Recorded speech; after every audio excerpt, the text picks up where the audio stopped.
Lately, we have been witnessing a growing trend on Muslim social media, Muslim women publicly taking off the khimar. But before these past several years, there had been a growing trend of Muslim so-called hijabi influencers, who have booming channels on YouTube and Instagram, posting videos and pictures of themselves teaching Muslim women different ways to wear and accessorize the khimar. A special subsegment of these hijabi influencers, ironically, were quote-unquote hijabi makeup gurus, teaching Muslim women who covered their hair how to apply makeup, so they can be sexy hijabis. Both trends, in my estimation, are extremely damaging to our understanding of the concept of hijab. Both, the covering of the hair on camera, and the uncovering of the hair on camera. Both of these phenomena have served to distort the image of what hijab truly means. They have reduced the idea of hijab to a piece of cloth, in different colors, prints, and fabrics, on a woman's head and made that the sum total of what hijab entails. They have made shallow and cheap what is wise and invaluable. And they have promoted and spread these distortions to millions of avid watchers and loyal followers. Let's break down each of these two phenomena in turn. 1. The hijabi influencer. These girls started out wearing the khimar. They amassed a following and created a name for themselves, sometimes even a very profitable brand and thriving business, based on being a hijabi. But way before they started doffing the khimar, they were causing damage. How? Because even in making hijab tutorials, these hijabi influencers have directly contributed to the cheapening, sexualization, and commercialization of hijab, and directly contradicted some of the main tenets of the actual concept of hijab, unwittingly. I know that some sisters, especially younger Muslimah, and new convert sisters, may have gotten tips in these videos about how to wrap the scarf and different ways to wear it, so they feel less awkward or clumsy in their fledgling attempts to cover. Some Muslim women also enjoyed the creativity and personalization involved of finding new and unique ways to style the scarf. Watching these hijab tutorials may have given some hesitant sisters the reassurance to start covering, giving them the needed feeling that they are not alone. However, the damage done to our collective understanding of hijab cannot be ignored.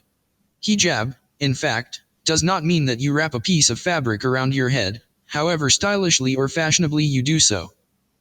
Hijab is a complete and brilliant system. It far transcends the limitations of a tangible piece of cloth, or the idea of covering the hair. The system of hijab entails internalizing a deep sense of haya, which is an instinct embedded within each one of us by Allah, a sense of self-preservation, beautiful shyness, modesty, positive shame. Haya is just as wide and expansive a concept as the concept of hijab itself.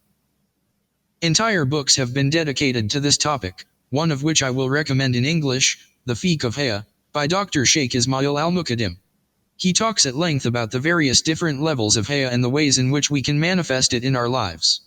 Ibn al-Qayyim, rahimahu Allah, said, "Those with the most complete haya, modesty, have the most complete haya, life. Your haya is an indication of the degree to which you are alive." So if the concept of hijab is intimately linked to haya, hijab applies to both men and women, albeit differently. For both genders, hijab entails the dress code, based on covering the aura of males and of females, which differs.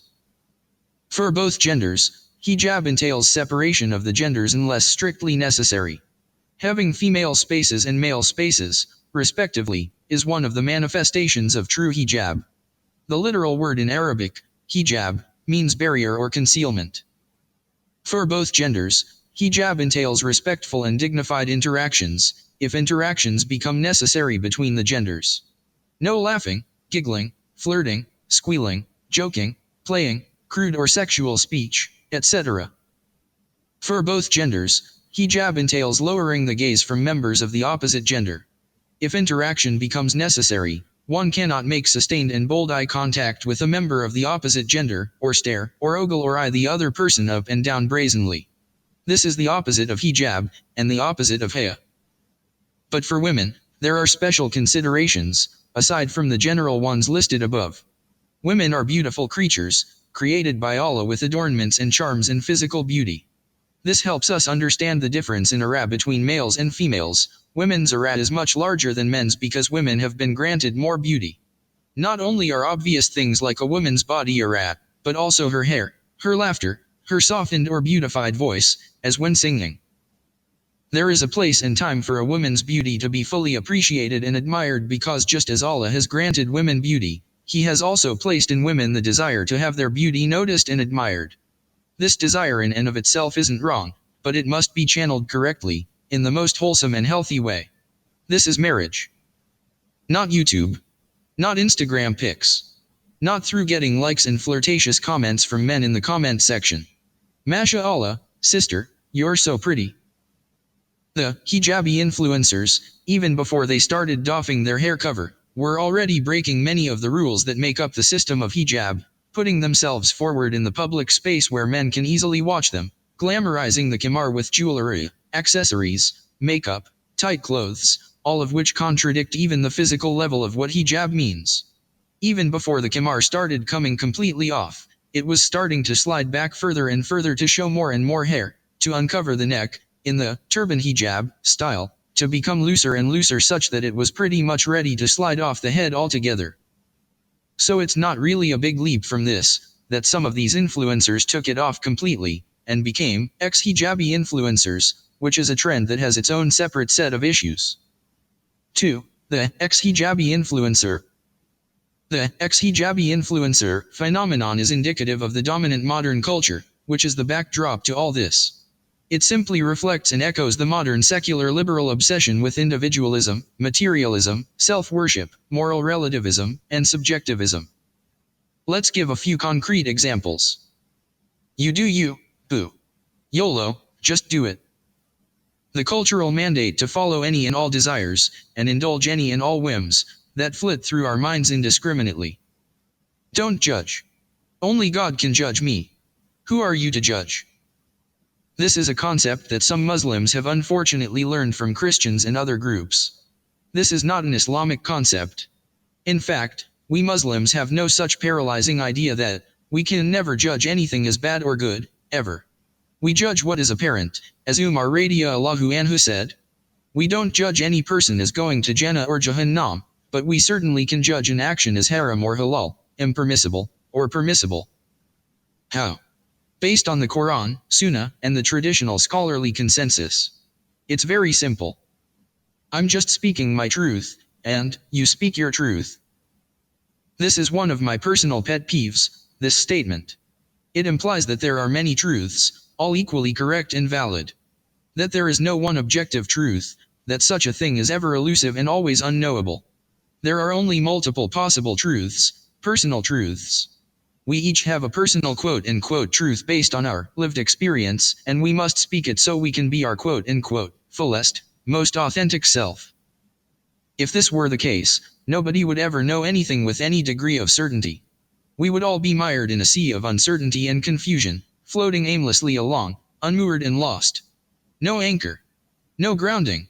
What a sad world that would be. Alhamdulillah, in Islam, we have truth. There is, in fact, a certain objective truth, that which was revealed to us by Allah, the Creator Himself. This truth is everlasting and unchanging, for all times and all places.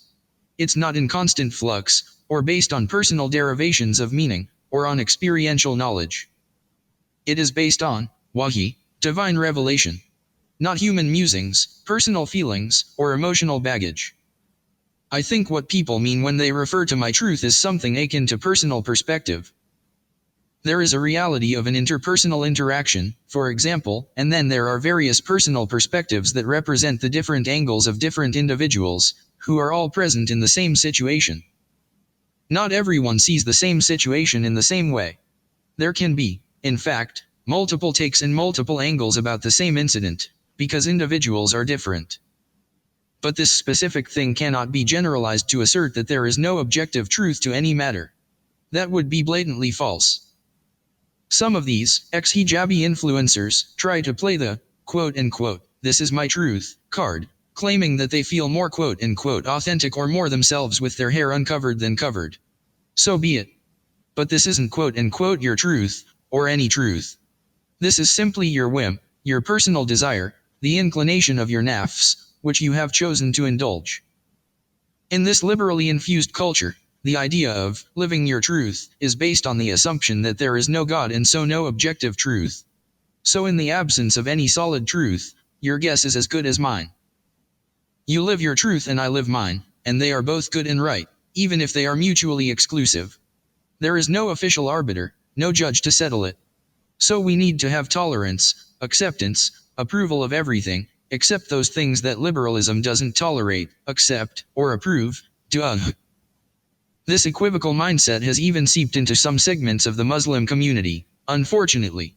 Even Muslims, only some, not all, thank God, today try to make things more quote-unquote nuanced and try to sound sophisticated by complicating or problematizing matters that have hitherto been clear-cut. They tell us that things aren't so black and white. There is plenty of gray. Yes, there are some things in Islam that are gray, but there are also many things that are just black or just white. Yes, some ayat in the Quran are ambiguous, but most are not. Not everything is interpretive or ijtihadi or open to personal understanding. Truth is not relative or subjective. We are not haters if we label something as haram. If we don't celebrate or cheer on the misguided actions of others, we are not bigoted or intolerant. We are simply not willing to subjectivize truth. Ultimately, we as a Muslim community should, as always, attach ourselves to the Creator, and detach ourselves from creation. The creation, including our fellow Muslim sisters and brothers, is weak, fragile, and prone to mistakes. As Allah says in Surah An-Nisa, and man was created weak. And as the Prophet Muhammad peace be upon him tells us, all children of Adam are prone to making mistakes, and the best of those who make mistakes are the repenters. When we witness things like the trend of the Ex-Hijabis, we simply make dua for their guidance, and beg Allah to save us from being similarly misguided or from misguiding others. We don't follow them physically, by taking off our own khimar, or let ourselves be phased emotionally, by feeling doubts or confusion or depression. We don't need to imitate them. Just be careful whom you follow and believe. As the Prophet peace be upon him foretold, there will come upon people years that are deceptive, in which the liar will be believed, and the truthful will be disbelieved, the untrustworthy will be trusted, and the trustworthy will not be trusted.